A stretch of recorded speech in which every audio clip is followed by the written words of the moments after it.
Moi! Terveisiä täältä metsäkävelyltä.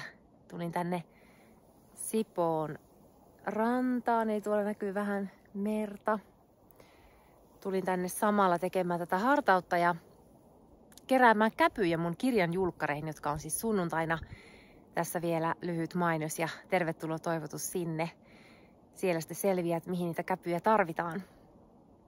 Joo, mutta sen viime kerran hartauden jälkeen musta tuntuu, että Jumala on palannut yhä uudelleen ja muistuttanut mua siitä, että kiinnittää katseen hänen näkökulmaansa ja niihin kaunisiin ja hyviin asioihin, mitä hän tekee mun ympärillä, mun elämässä ja mun kautta. Ja myöskin muistuttanut siitä, että hänen valtakuntansa on todellisempi valtakunta kuin tämä meidän ympärillä näkyvä valtakunta. Ja muuhun oikein niin kuin kolahti Efesolaiskirjeessä luvussa 3. Siellä on lopussa tämmöinen ihana Paavalin rukous. Ja siitä ihan viimeisenä on ylistys Jumalalle. Ja siinä vähän niin kuin sivulauseessa sanotaan vaan niin, että Jumalalle, joka meissä vaikuttavalla voimallaan kykenee tekemään monin verran enemmän kuin osaamme pyytää tai edes ajatella.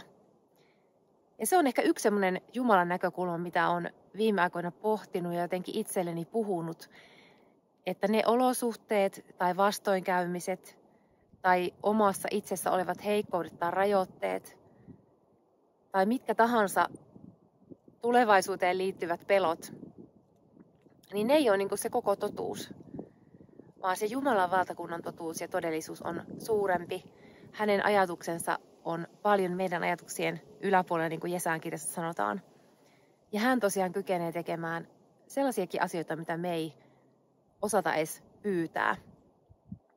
Ja niin kuin Vapaakirkon kirkkokunnanjohtaja Hannu Vuorinen sanoi tuossa mun ihan ensimmäisen kauden toisessa jaksossa, niin hän myöskin kykenee meissä tekemään meidän kautta enemmän, koska hän pystyy kutsumaan esiin myöskin sen potentiaalin, mistä me ei itse tiedetä, koska hän tuntee meidät täydellisesti. Ja senpä takia haluan rohkaista myöskin sua tässä sun olosuhteissa, sun tilanteissa luottamaan siihen ja laskemaan sun elämä ja sun asiat Jumalan käteen, koska hän tosiaan pystyy tekemään kivustakin kaunista ja monin verran enemmän kuin me osataan pyytää tai ajatella. Moikka!